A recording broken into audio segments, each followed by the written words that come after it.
Ayatollah খামেনির coffin ঘিরে শোকে ভাসছে পুরো বিশ্ব। শীর্ষ নেতা নারী শিশুদের শ্রদ্ধা ভালোবাসায় সিক্ত, হত্যার নিন্দা জানালো বাংলাদেশ। অবিশ্বাস্য লড়াই শেষে থামল কেপ ভার্দের রূপকথা। রুদ্ধশ্বাস জয় আর্জেন্টিনার, শেষ ১৬তে প্রতিপক্ষ মিশর, টিএসসিতে ভক্তদের উল্লাস। ফরিদপুরে পদ্মা ও আড়িয়াল খাড় ভাঙনে নদী গর্ভে বিলীন ঘর বাড়ি রাস্তা ফসলি জমি, যথাযথ ব্যবস্থা গ্রহণের আশ্বাস কর্তৃপক্ষের। এবং নাটোরের গুরুদাসপুরে অর্ধশতাধিক সেচ মোটর চুরি, সেচ দিতে না পারায় দুশ্চিন্তায় চাষিরা।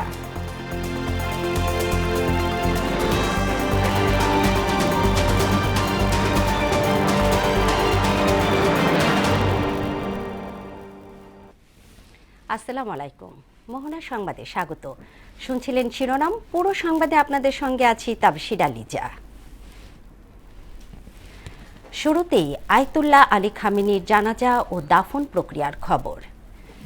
শেষ বিদায়ে বিশ্ব নেতাদের শ্রদ্ধা ও ভালোবাসায় সিক্ত হলেন ইরানের শীর্ষ ধর্মীয় নেতা আয়াতুল্লাহ আলী খামেনি। তেহরানের গ্র্যান্ড মোসাল্লা মসজিদে রাখা খামেনির মরদেহের প্রতি শ্রদ্ধা নিবেদন করেছেন বিভিন্ন দেশ থেকে আগত শিশু ও নারীরাও। এ সময় তার কফিনের সামনে আবেগে আপ্লুত হয়ে পড়েন তারা। ঐশী আলমের ডেস্ক রিপোর্ট।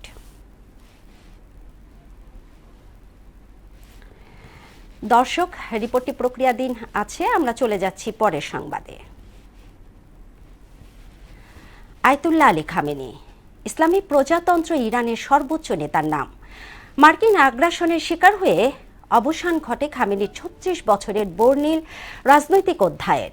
যৌথ বিমান হামলা চালিয়ে তাকে হত্যা করে যুক্তরাষ্ট্র ইসরায়েল।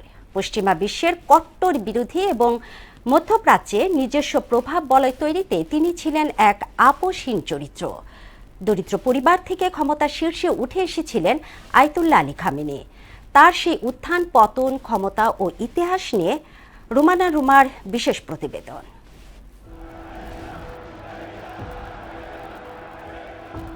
ইসলাম ও মুসলিম উম্মাহর অধিকার রক্ষায় বিশ্বমঞ্চে যিনি ছিলেন এক আপোষহীন কণ্ঠস্বর, তিনি ইরানের প্রয়াত সর্বোচ্চ নেতা আয়াতুল্লাহ আলী খামেনি। ইসলামী শরীয়তের আলোকেই তিনি পরিচালনা করেছেন রাষ্ট্র। বিশ্বের যে কোনো প্রান্তে মুসলিমদের ওপর হওয়া অবিচারের বিরুদ্ধে সর্বদা গড়ে তুলেছেন তীব্র প্রতিরোধ। দশকের পর দশক ধরে মধ্যপ্রাচ্যের রাজনীতি এবং বিশ্ব পরাশক্তিগুলোর মুখোমুখি দাঁড়িয়ে তিনি নির্ধারণ করেছেন ইরানের ভাগ্য।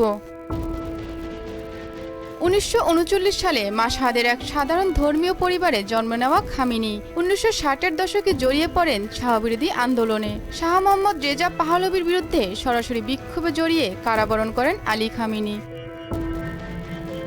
আলী খামেনির শৈশব কেটেছে অভাবের সংসারে।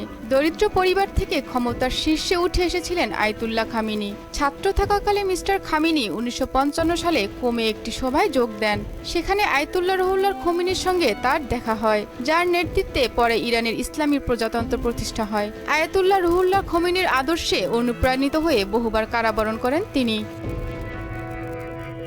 ১৯৭৯ সালের সফল ইসলামী বিপ্লবের পর নতুন সরকারের এক অপরিহার্য স্তম্ভে পরিণত হন এই নেতা।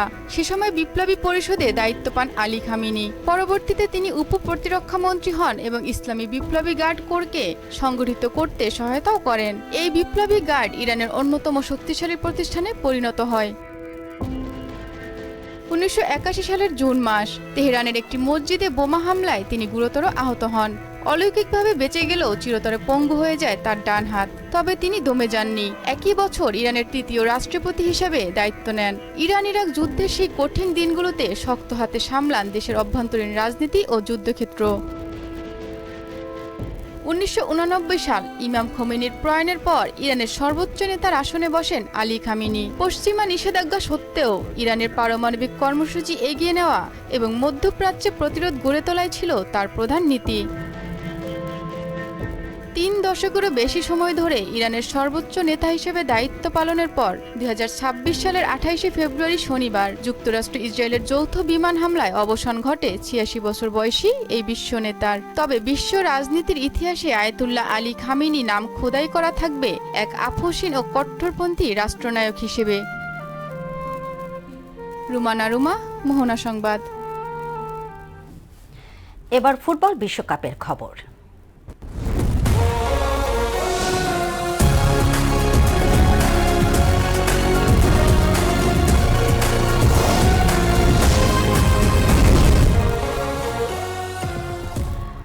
ফুটবল বিশ্বকাপে শেষ ৩২ দলের লড়াইয়ে আজ মাঠে ঘটে গেল এক অবিশ্বাস্য মহানাট্য।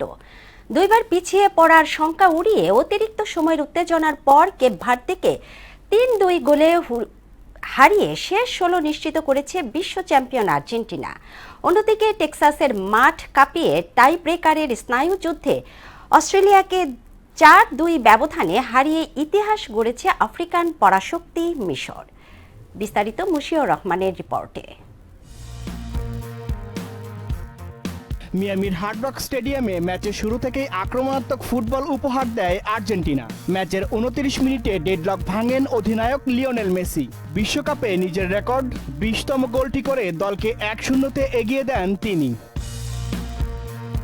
তবে রূপকথার মতো এবারের বিশ্বকাপে আসা কেপ ভার্দেও দমে যাওয়ার পাত্র না। ম্যাচের ৫৮ মিনিটে এমি মার্টিনেজকে পরাস্ত করে কেপ ভার্দেকে সমতায় ফেরান দুয়ার্তে। নির্ধারিত ৯০ মিনিটের খেলা ১-১ সমতায় শেষ হলে ম্যাচ গড়ায় অতিরিক্ত সময়ে। এবার ম্যাচের অতিরিক্ত ১০৩ মিনিটে ডিফেন্ডার লিসান্দ্রো মার্টিনেজের গোলে আর্জেন্টিনা এগিয়ে গেলেও নাটকীয়তার তখনও বাকি। মাঠের সবাইকে স্তব্ধ করে দিয়ে কেপ ভার্দের সিডনি লোপেজ কর্নার দিয়ে এক অবিশ্বাস্য গোল করে স্কোর লাইন ২-২ করেন। তবে ম্যাচের ১১১ মিনিটে মেসির কর্নার থেকে ক্রিস্টিয়ান রোমেরোর হেডের দিনেই বোগার্সের আত্মঘাতী গোল আর্জেন্টিনাকে ৩-২ ব্যবধানের এক অবিশ্বাস্য ঘাম জড়ানো জয় উপহার দেয়। বিশ্বকাপ মানেই ফুটবল প্রেমীদের অন্যতম প্রাণকেন্দ্র ঢাকা বিশ্ববিদ্যালয়ের টিএসসি। আর্জেন্টিনা ও কেপ ভার্দের নকআউট ম্যাচ ঘিরে সেখানে জড়ো হন শত শত সমর্থক। মেসির গোল, কেপ ভার্দের প্রত্যাবর্তন, অতিরিক্ত সময়ের নাটক সব মিলিয়ে শেষ ১৬ নকআউট ম্যাচ ঘিরে টিএসসি যেন পরিণত হয়েছিল ছোট্ট এক মিয়ামি স্টেডিয়ামে। ৩-২ গোলের শ্বাসরুদ্ধকর ম্যাচে আর্জেন্টিনার জয়ে হাজার মাইল দূরের বাংলাদেশও ফুটবল উন্মাদনা যে এতটা তীব্র তারই আরেকটি প্রমাণ মিলল টিএসসিতে। বিস্তারিত জানাচ্ছেন বিজন কুমার। ঘড়ির কাঁটা তখন ভোর ৪টার ঘরে। যুক্তরাষ্ট্রের মিয়ামি স্টেডিয়ামে বাঁশি বাজতেই তার ঢেউ এসে আছড়ে পড়ে ঢাকা বিশ্ববিদ্যালয়ের টিএসসিতে। শুরু হয় আর্জেন্টিনা ও কেপ ভার্দের বিশ্বকাপের নকআউট লড়াই। শত শত সমর্থকের উচ্ছ্বাসে মুখর হয়ে ওঠে পুরো চত্বর। চোখে মুখে টানটান উত্তেজনা। কে জিতবে, কারা টিকবে বিশ্বকাপের দৌড়ে। তান্ত্রিকের জন্য যে হচ্ছে কথাতে কিন্তু আর্জেন্টিনার মনে দুর্বল হয়েছে, তাদের সাহস জোগানোর জন্য আমরা আসছি। বড় স্ক্রিনে দেখতে পাচ্ছি না, তাই এখানে দেখছি। মেসি মানে জাদুকর। একদিকে সময় গড়ায়, অন্যদিকে মিয়ামির সবুজ গালিচায় গড়ায় বিশ্বকাপের রঙিন বল। প্রথমার্ধের ২৯তম মিনিটে কয়েকজন ডিফেন্ডারকে ফাঁকি দিয়ে গোল পোস্টের জালে বল জড়ায় লিওনেল মেসি। মুহূর্তেই হাজার মাইল দূরে থাকা গ্যালারির আবেগ এক নিমেষেই ছড়িয়ে পড়ে টিএসসির প্রতিটি কোণায়। আর্জেন্টিনাকে আমরা এতটাই ভালোবাসি, আর্জেন্টিনা মাঠে নামা মানেই জয়। একটা গোল সামনে একটু মিস গিয়েছিল, বার পোস্টে একটু সাইডে চলে গেছিল, নাহলে দুইটা গোল হয়ে যায় কিন্তু অলরেডি। আজকেও আমরা জয় নিব, মিনিমাম ২-০তে জয় হবে। দ্বিতীয়ার্ধের ৫৯তম মিনিটে পাল্টা জবাব দেয় ক্যাপ ভার্দে। ডেরোই দুয়ার্তের দুর্দান্ত এক গোলে ম্যাচে সমতা ফেরায় দলটি। এতে মুহূর্তেই বদলে যায় টিএসসির দৃশ্যপট। অনেকটা চাপে আছে ভাই, মনে হচ্ছে যে হার্টবিটটা কাঁপতেছে, গোল হবে কিনা বা গোল খেয়ে যায় যদি। 100% বেশি চাপ দিয়ে আছি আমরা যে মানে ম্যাচ জিতবো না হারবো। আর সেই সুযোগেই হাসি ঠাট্টায় মেতে ওঠেন ব্রাজিল সমর্থকরা। চিরপ্রতিদ্বন্দ্বী দুই দলের সমর্থকদের এমন খুনসুটিতে মাঠের ৯০ মিনিটের ফুটবলের সমান্তরাল আরেকটি ম্যাচ হয়ে ওঠে টিএসসিতে। এখন পর্যন্ত যে খেলা আর্জেন্টিনা খেলছে তাতে আমার মনে হচ্ছে না যে ওরা এই রাউন্ড চেঞ্জ করতে পারবে। ব্রাজিলের সাথে যে বাঘ বিতর্কে জগায়, এটা যে ওরা মানতে চায় না, এটাই আজকে এটা প্রমাণটাই দিচ্ছি আর কি। নির্ধারিত ৯০ মিনিট শেষে যোগ করা সময়ে লাউতারো মার্টিনেজের গোলে আবারও এগিয়ে যায় আর্জেন্টিনা। তবে হার না মানা কেপ ভার্দে ১০৩তম মিনিটে লোপেস ক্যাব্রেলের গোলে সমতায় ফেরে ম্যাচ। তবে ১১১তম মিনিটে ক্রিস্টিয়ান গ্যাব্রিয়েল রোমেরোর হেডে জালে বল জড়ালে ৩-২ গোলে রোমাঞ্চকর জয় আসে আর্জেন্টিনার। এ সময় উল্লাসে ফেটে পড়ে টিএসসি।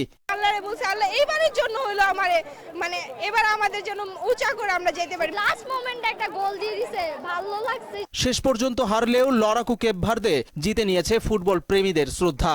আর সকল ফুটবল প্রেমীদের কাছে টিএসসির এই রাত গেঁথে থাকবে অনন্য স্মৃতি হয়ে। বিজন কুমার, মোহনা সংবাদ, ঢাকা। বর্ষার শুরুতেই ফরিদপুরের সদরপুরে পদ্মা নদী ও আড়িয়াল খাঁ নদের ভাঙনের কবলে পড়েছে প্রায় ১১ কিলোমিটার এলাকা। প্রতিদিনই নদী গর্ভে বিলীন হচ্ছে ঘর বাড়ি, রাস্তাঘাট, ফসলি জমি সহ বিভিন্ন স্থাপনা। এতে সর্বস্ব হারাচ্ছে ভাঙন কবলিতরা। যথাযথ ব্যবস্থা গ্রহণে ঊর্ধ্বতন কর্তৃপক্ষকে অবহিত করার কথা জানায় পানি উন্নয়ন বোর্ড। আশিস পোদ্দার বিমানের তথ্যচিত্রে জানাচ্ছেন ডলি বিনতে মনোয়ারা। সাম্প্রতিক বর্ষণ, উজানের পাহাড়ি ঢল ও নদীর প্রবল স্রোতের কারণে আড়িয়াল খাঁ ও পদ্মা নদীতে তীব্র ভাঙন দেখা দিয়েছে। ফলে সদরপুর উপজেলার ঢেউখালী সহ কয়েকটি ইউনিয়নের অসংখ্য বসতবাড়ি ও ফসলি জমি সহ নানা স্থাপনা নদী গর্ভে বিলীন হয়ে গেছে। ঘরবাড়ি হারিয়ে মানবেতর জীবনযাপন করছে নদী পাড়ের মানুষ। ঢেউখালী ইউনিয়নের শয়তানখালী এলাকায় ভাঙনের তীব্রতা বেশি। এ এলাকার কয়েক কিলোমিটার ইতিমধ্যেই নদীগর্ভে বিলীন হয়ে গেছে। ফসলের জমি হাজার হাজার বাড়ি ঘর সমস্ত কিছু তো নদীর গর্ভে চলে যেতে আছে। ভাঙা ভাঙছে, এরকম যদি 10 দিন ভাঙে তাহলে পিছের ভাঙা ধরে যাবে। ঘর আছে তাও যে টাকা পয়সা জানা নদীতে যাইব, জানা পারব না।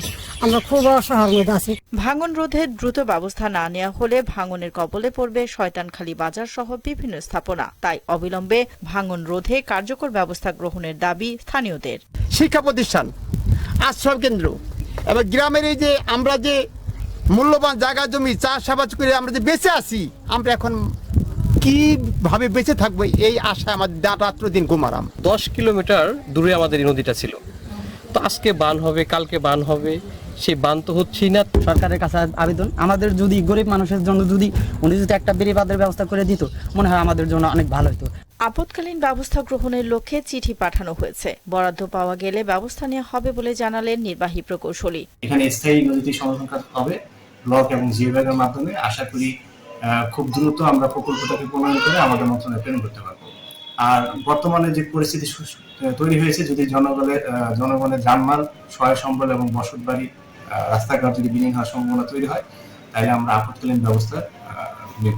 প্রতি বছর বর্ষায় ভাঙনের কবলে পড়ে সর্বশান্ত হওয়া অসহায় মানুষগুলোর একটাই দাবি, ভাঙন রোধে স্থায়ী সমাধান। ডলি বিনতে মনোয়ারা, মোহনা সংবাদ। দেশের স্বাধীনতা ও অস্তিত্ব রক্ষায় সকল ধর্মের মানুষ একসঙ্গে লড়াই করছে বলে জানিয়েছেন প্রধানমন্ত্রীর রাজনৈতিক উপদেষ্টা ও বিএনপি সিনিয়র যুগ্ম মহাসচিব রুহুল কবির রিজভী। কিন্তু একটি গোষ্ঠী কৃত্রিমভাবে সাম্প্রদায়িক বিভাজন সৃষ্টির অপচেষ্টা করছে উল্লেখ করে তিনি বলেন, এদেশে ধর্মীয় বিভাজন তৈরি সম্ভব না। শুক্রবার সন্ধ্যায় রাজধানীর ঢাকেশ্বরী মন্দিরে এক অনুষ্ঠানে তিনি এসব কথা বলেন। দেশে অনেক দিন কথা বলার স্বাধীনতা ছিল না দাবি করে তিনি বলেন, পতিত ফ্যাসিস্ট সরকারের আমলে শেখ হাসিনার কাছে ধর্ম ছিল স্রেফ তার পরিবার ও দলের কিছু লোক। সবাই মিলে এই জাতি গোষ্ঠী নির্মাণ করেছেন, অথচ বিভাজনের একটি বিভেদ রেখা, একটা বিভাজনের রেখা সবসময় তৈরি করা হয়েছে। ওরা আমরা এই ধরনের একটি প্রচেষ্টা বারবার করা হয়েছে, অথচ ওরা জানতো না যে এইটা এই দেশের মাটিতে কখনো সম্ভব না। হ্যাঁ, কৃত্রিমভাবে সংকট তৈরি করা যায়, কৃত্রিমভাবে বিভাজন তৈরি করা যায়, কিন্তু আমাদের মনের প্রসারতা এবং গভীর। দেশের স্বাধীনতা ও সার্বভৌমত্বের প্রশ্নে কোনো ছাড় দেওয়া হবে না বলে জানিয়েছেন জামায়াতে ইসলামী আমির ডাক্তার শফিকুর রহমান। শুক্রবার সকালে নেত্রকোনা সার্কিট হাউসে সাংবাদিকদের সঙ্গে মতবিনিময়ে এ কথা বলেন তিনি। এ সময় পুশিন নিয়ে প্রশ্নের জবাবে তিনি বলেন, সীমান্তে বিজিবির পাশাপাশি সবাই মিলে প্রতিরোধ করা হবে, একটা বালুর কণাও কেউ স্পর্শ করতে পারবে না উল্লেখ করে তিনি আরও বলেন, বিজিবির হাতে থাকবে অস্ত্র আর জনগণের আছে দেশপ্রেম। আমাকে আমার দেশ রক্ষা করতে হবে, স্বাধীনতা সার্বভৌমত্বের ব্যাপারে কোনো কম্প্রোমাইজ নেই। অনেক ব্যাপারে কম্প্রোমাইজ হতে পারে, এই দুইটা ব্যাপারে কোন কম্প্রোমাইজ? 1 ইঞ্চি জায়গা কেন একটা বালুর উপরে কাউকে পা রাখতে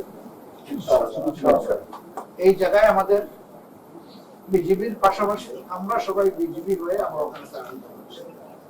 বিজিবির হাতে অস্ত্র থাকবে, আমাদের বুকের দেশপ্রেমের অস্ত্র নিয়ে আমরা দাঁড়াই। নাটোরের গুরুদাসপুরে সেচ পাম্পের মোটর চুরির ঘটনায় বিপাকে পড়েছেন কৃষকরা। সম্প্রতি ইউনিয়নের পিপলা গ্রামে এক রাতেই চুরি হয় 12টি মেশিন, আর চলতি মাসেই যার সংখ্যা অন্তত অর্ধশত। এগুলো উদ্ধারও করতে পারছে না প্রশাসন। জমিতে সেচ দিতে না পারায় দুশ্চিন্তায় পড়েছেন চাষিরা। মিজানুর রহমানের পাঠানো তথ্যচিত্রে ডেস্ক রিপোর্ট। নাটোর জেলার চলনবিল অধ্যুষিত উপজেলা গুরুদাসপুর। কৃষি নির্ভর এই অঞ্চলে বিস্তীর্ণ মাঠ জুড়ে সারা বছর ধান, রসুন, রবি শস্য সহ নানা শাকসবজির আবাদ হয়। এইসব মাঠ থেকেই অবাধে চুরি হচ্ছে কৃষকের বসানো সেচ মোটর। গেল সপ্তাহে উপজেলা খুবজিপুর ইউনিয়নের পিপলা বিল হতে এক রাতে 12টি মোটর চুরি হয়। এর আগে তারাশিপাড়া ও চরকাদহ মাঠ থেকে 6, ধারাবারিশা ইউনিয়নের উদবাড়িয়া ও সিদুলি বিল হতে 18টি মোটর খোয়া যায়।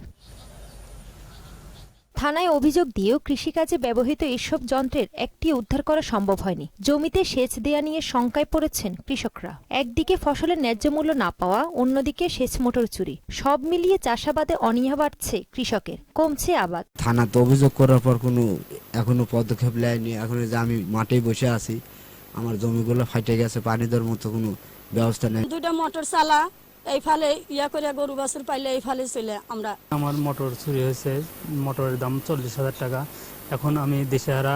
যদি এই অবস্থা চুরি চামারি হয়, এভাবে যদি না ঠেকানো, তাহলে আমরা কৃষক আমরা বাঁচবো কি করি? বিএডিসি এবং কৃষি বিভাগের কর্মকর্তারা বলেন, শ্যালো মেশিন সহ সেচ যন্ত্র চুরির বিষয়টি প্রশাসনকে জানানো হয়েছে। এখন কেমন পদক্ষেপ আসে সেটাই দেখার অপেক্ষা। কৃষকদের যে শ্যালো মেশিন সহ সেচ যন্ত্র চুরি হচ্ছে, সেই বিষয়টা আমরা অবগত হয়েছি। অবগত হওয়ার সাথে সাথেই আমরা প্রশাসন এবং আইন শৃঙ্খলা বাহিনীকে অবগত করেছি। একের পর এক মোটর চুরি হচ্ছে, যেটা কৃষি অফিসের জন্য হতাশাজনক। এতে করে কৃষক সেচ দিতে পারতেছে না, কৃষক ক্ষতিগ্রস্ত হচ্ছে। দ্রুত উপজেলা আইন শৃঙ্খলা বাহিনী এর পদক্ষেপ নিয়ে এই বিষয়ে সরাসরি কথা বলতে নারাজ গুরুদাসপুর থানার ভারপ্রাপ্ত কর্মকর্তা। তবে মুঠোফোনে জানান, মোটর চুরির চক্রকে ধরতে অভিযান অব্যাহত রয়েছে। কিন্তু অভিযোগের চেয়ে বেশি আমরা করতেছি, বুঝলে, আমরা ধরে ফেলবো না। আমরা অলরেডি কিছু তথ্য পাইছি, পুলিশ সর্বোচ্চ চেষ্টা চালিয়ে যাচ্ছে। চোর চক্রকে ধরতে প্রশাসনের কঠোর পদক্ষেপের দাবি জানান ভুক্তভোগীরা। তাহসিন তারিন, মোহনা সংবাদ।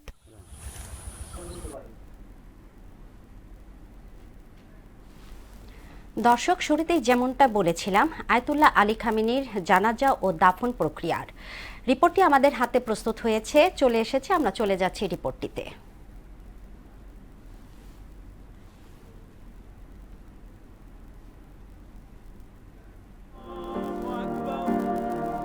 শ্রদ্ধা ও ভালোবাসায় সিক্ত হলেন আয়াতুল্লাহ আল খামেনি। ব্যয়বহুল যুদ্ধ এবং দীর্ঘদিনের অর্থনৈতিক সংকটের মধ্যেও খামেনিকে রাষ্ট্রীয় মর্যাদায় বিদায় জানাতে কোনো কার্পণ্য করছে না তেহরান। শুক্রবার প্রথম দিনে বিশ্বের বিভিন্ন দেশের রাষ্ট্রপ্রধান, বিদেশি কূটনৈতিক প্রতিনিধি, ধর্মীয় নেতা এবং ইরানের সংখ্যালঘু ধর্মীয় সম্প্রদায়ের প্রতিনিধিরা খামেনির কফিনে শ্রদ্ধা জানান। এ সময় আবেগে আপ্লুত হয়ে পড়েন তারা। পাকিস্তানের প্রধানমন্ত্রী শাহবাজ শরীফ, দেশটির সেনাপ্রধান ফিল্ড মার্শাল আসিম মুনির এবং স্বরাষ্ট্রমন্ত্রী মোহসিন নকভি শ্রদ্ধা জানান। তাজিকিস্তানের প্রেসিডেন্ট ইমোমালি রহমান, আর্মেনিয়ার প্রধানমন্ত্রী নিকোল পাশিনিয়ান এবং জর্জিয়ার প্রেসিডেন্ট মিখাইল কাভেলাশভিলি সরাসরি এই রাষ্ট্রীয় জানাজা দাফন প্রক্রিয়ায় অংশ নেন। তুরস্কের ভাইস প্রেসিডেন্ট জেভদেত ইলমাস, রাশিয়ার নিরাপত্তা পরিষদের ডেপুটি চেয়ারম্যান দিমিত্রি মেদভেদেভ এবং চীনের জাতীয় সংসদের স্থায়ী কমিটির ভাইস চেয়ারপারসন হেওয়ে এই শেষ বিদায়ের অনুষ্ঠানে এরই মধ্যে যোগ দিয়ে শ্রদ্ধা নিবেদন করেন। আফগানিস্তানের পররাষ্ট্রমন্ত্রী আমির খান মুত্তাকি এবং প্রথম উপপ্রধানমন্ত্রী আব্দুল গনি বারদার ওনহ প্রতিনিধি দল শ্রদ্ধা জানান। লেবাননের প্রতিরক্ষা মন্ত্রী মিশেল মেনাসার পাশাপাশি হিজবুল্লাহর একটি প্রতিনিধি দল ও সদ্য প্রয়াত নেতাদের পরিবারের সদস্যরাও তেহরানে পৌঁছে শ্রদ্ধা নিবেদন করেন। ইরানের এই রাষ্ট্রীয় দাফন প্রক্রিয়ায় বাংলাদেশের পক্ষে শ্রদ্ধা জানান জাতীয় সংসদের স্পিকার হাফিজ উদ্দিন আহমেদ। একই অনুষ্ঠানে যোগ দিতে বাংলাদেশ জামাতে ইসলামের একটি প্রতিনিধি দল এবং জাতীয় নাগরিক পার্টির মুখ্য সমন্বয়ক নাসিরউদ্দিন পাটোয়ারি অশ্রুসিক্ত এই অনুষ্ঠানে যোগ দিয়ে শ্রদ্ধা নিবেদন করেন। ভারতের পক্ষে দেশটির শিয়া কর্মকর্তা ও বিহারের গভর্নর সৈয়দ আতা হাসনাইন এবং উপপররাষ্ট্রমন্ত্রী পবিত্র মার্গারিটা প্রতিনিধিত্ব করছেন। আয়াতুল্লাহ আল খামেনির প্রতি শ্রদ্ধা নিবেদন করেন বিভিন্ন দেশ থেকে আগত শিশু ও নারীরা। এ সময় তার কফিনের সামনে কান্নায় ভেঙে পড়েন তারা। ঐশী আলম, মোহনা সংবাদ। সারা দেশে গেল 24 ঘন্টায় হাম ও উপসর্গে আরও 5 শিশুর মৃত্যু হয়েছে। এ সময় আক্রান্ত হয়েছে 1107 জন। এই রোগে মোট মৃত্যুর সংখ্যা বেড়ে দাঁড়িয়েছে 636-এ। এছাড়া 15 মার্চ থেকে এ পর্যন্ত নিশ্চিত হাম রোগীর সংখ্যা বেড়ে দাঁড়িয়েছে 12,425 জন।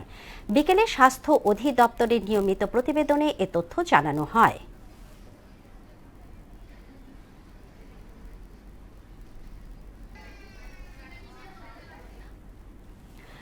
অনাবাদি জমিতে পটল চাষে ভাগ্য বদলে যাচ্ছে সিরাজগঞ্জের উল্লাপাড়ার কৃষকদের।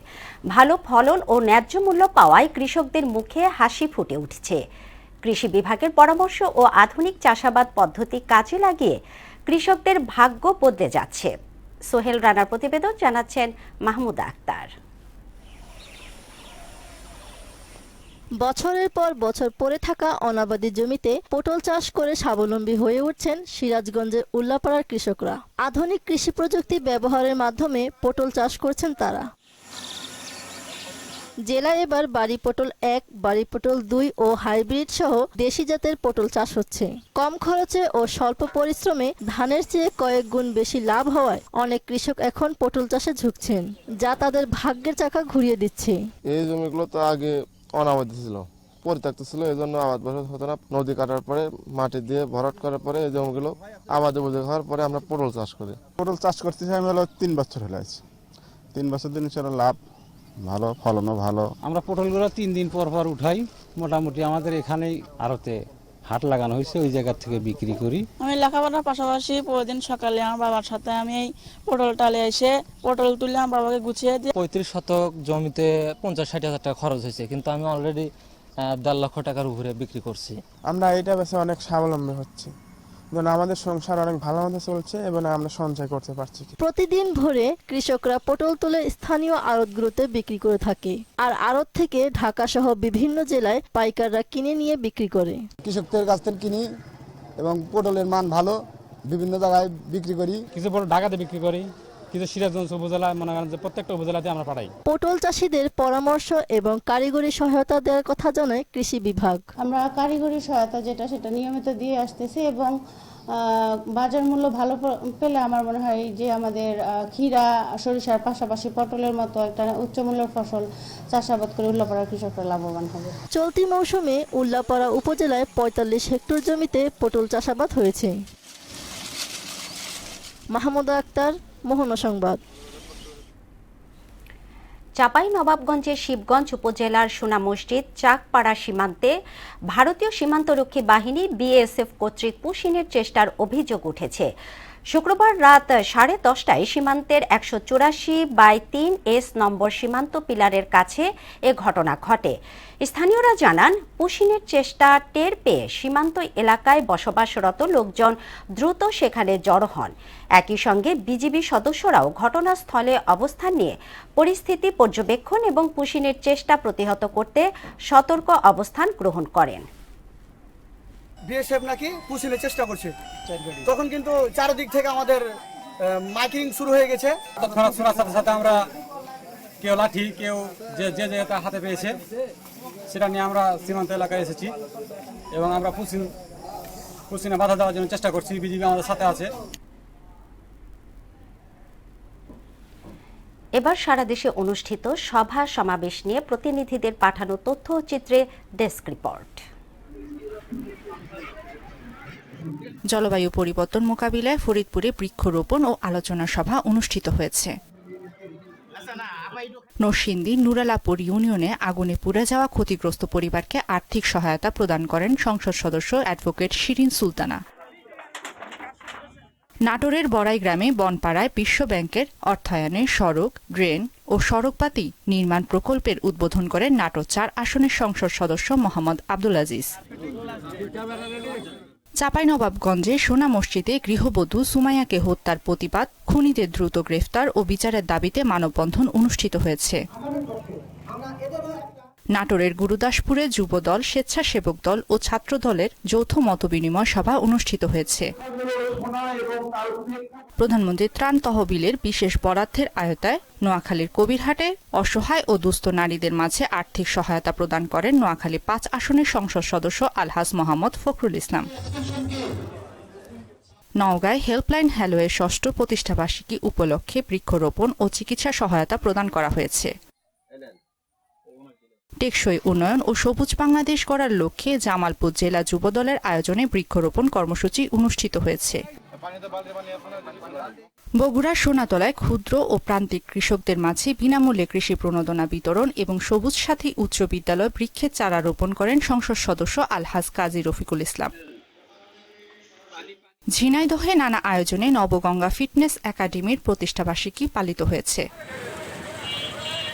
পদ্মা নদী সহ দেশের সব নদ নদী রক্ষা, নাব্যতা সংকট দূর, নদী দখল ও দূষণ প্রতিরোধ এবং আন্তর্জাতিক অভিন্ন নদীগুলোর পানির ন্যায্য হিস্যার দাবিতে রাজশাহীতে অনুষ্ঠিত হয়েছে run for Padma mini marathon. সিরাজগঞ্জে মাদক সন্ত্রাস ও এলাকা ভিত্তিক সংঘাত সংঘর্ষ নির্মূল করার লক্ষ্যে আলোচনা সভা অনুষ্ঠিত হয়েছে। মানিকগঞ্জে দৌলতপুর উপজেলায় মাদক, চাঁদাবাজি, দুর্নীতি ও নদী ভাঙন রোধে আলোচনা সভা অনুষ্ঠিত হয়েছে। এ সময় প্রধান অতিথি হিসেবে উপস্থিত ছিলেন মানিকগঞ্জ ১ আসনের সংসদ সদস্য এস এ জিন্নাহ কবির। মিশাল বিনতে আনোয়ার, মোহনা সংবাদ। দর্শক, এ পর্যায়ে জানিয়ে দিচ্ছি আজকের সংবাদপত্রের গুরুত্বপূর্ণ শিরোনাম।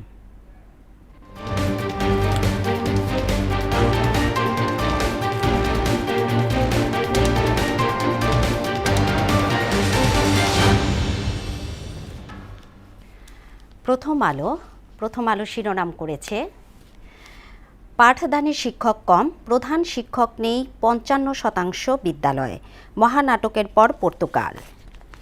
৭ বছরে এই জুনেই সবচেয়ে কম বৃষ্টি। এরপর আছে দৈনিক ইত্তেফাক শিরোনাম, এক যুগে ঝরে পড়েছে অর্ধেক শিক্ষার্থী। রাখাইনে সংঘাতের তীব্রতা বাড়ছেই, ফের রোহিঙ্গা অনুপ্রবেশের আশঙ্কা। ৬ কার্যদিবসে হাইকোর্টের নিষ্পত্তি ২৬,০০০ মামলা। সমকালের শিরোনাম, গুম প্রতিরোধে আলাদা আইন করছে সরকার। রোনালদোর সাপ মোচন, মডরিচের বিদায়। আল খামেনির শেষ বিদায়ের আনুষ্ঠানিকতা শুরু। এরপরে আছে বাংলাদেশ প্রতিদিন। শনির দশা কাটছে না, বিকল্প খুঁজছে সরকার। আজ গণ অভ্যুত্থানে নিহতদের স্মরণ সভা, থাকবেন প্রধানমন্ত্রী। যুগান্তরের শিরোনাম, মাঠে নয় মিলেই তৈরি হচ্ছে মিনিকেট, চাল বদলের ভয়াবহ প্রতারণা, বন্ধুর কাছে হেরে বন্ধুর বিদায়। ১ লাখ টাকায় ডিবি হারুনের ২.৫ বিঘা জমি, কিশোরগঞ্জের মিঠামইনে প্রেসিডেন্ট রিসোর্ট। সর্বশেষ আছে আমার দেশ, চড়া দাম দিয়েও বিদ্যুৎ পাচ্ছেন না গ্রাহক। ফেসবুকের ইনবক্সে অর্ডার কুরিয়ারে পৌঁছে যায় সীসা। পুরস্কারের গন্ধ পেলেই ছুটে যান মোদি।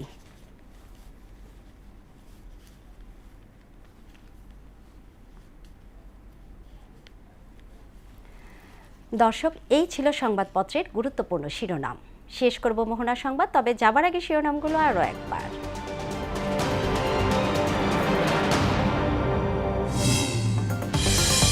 আয়াতুল্লাহ খামেনির কফিন ঘিরে শোকে ভাসছে পুরো বিশ্ব। শীর্ষ নেতা নারী শিশুদের শ্রদ্ধা ভালোবাসায় সিক্ত, হত্যার নিন্দা জানালো বাংলাদেশ। অবিশ্বাস্য লড়াই শেষে থামল কেপ ভার্দের রূপকথা, রুদ্ধশ্বাস জয় আর্জেন্টিনার। শেষ ১৬তে প্রতিপক্ষ মিশর, টিএসসিতে ভক্তদের উল্লাস। ফরিদপুরে পদ্মা ও আড়িয়াল খাঁড় ভাঙনে নদী গর্ভে বিলীন ঘর বাড়ি রাস্তা ফসলি জমি, যথাযথ ব্যবস্থা গ্রহণের আশ্বাস কর্তৃপক্ষের। এবং নাটোরের গুরুদাসপুরে অর্ধশতাধিক সেচ মোটর চুরি, সেচ দিতে না পারায় দুশ্চিন্তায় চাষিরা।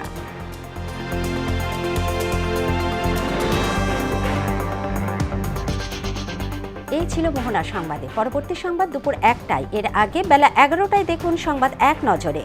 মোহনার সবশেষ খবর জানতে ভিজিট করুন www.mohana.tv। সংবাদ দেখতে পারেন ফেসবুক, ইউটিউবেও। এতক্ষণ সঙ্গে থাকার জন্য ধন্যবাদ সবাইকে।